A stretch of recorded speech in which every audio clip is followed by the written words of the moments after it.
EDI invoices are created automatically in Polaris using data retrieved from the supplier's FTP server.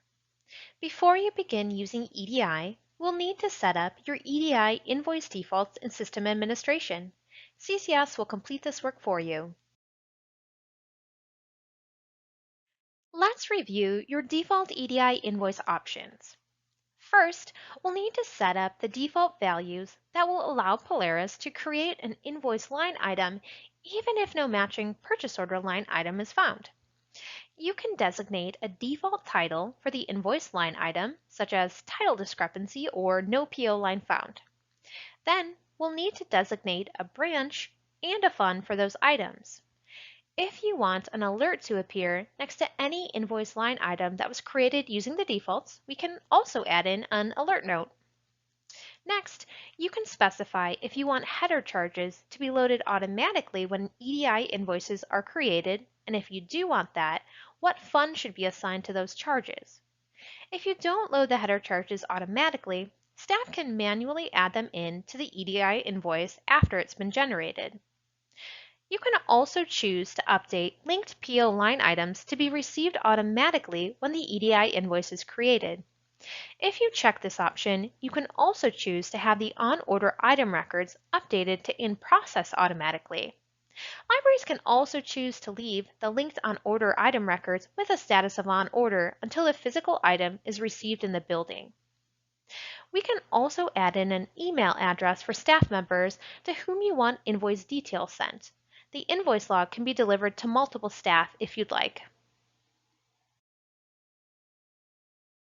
There is one additional setting to determine for EDI invoices, and that is whether or not you want to hold partial shipment invoices. When the hold partial shipment invoice setting is disabled or unchecked in sysadmin, invoices are brought into Polaris regardless of the number of copies ordered compared to the number of copies received. EDI isn't smart enough to adjust the line items, so staff will need to manually adjust them on the invoice. Innovative recommends holding partial shipment invoices. When the Hold Partial Shipment Invoice option is enabled or checked, partial shipment invoices will be held on the Polaris server. Staff will need to go in and manually retrieve them at any time.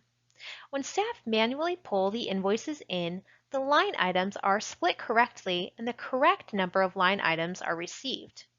In other words, when partial shipment invoices are pulled in, the line items can end up being incorrect, which is why Innovative recommends holding partial shipment invoices.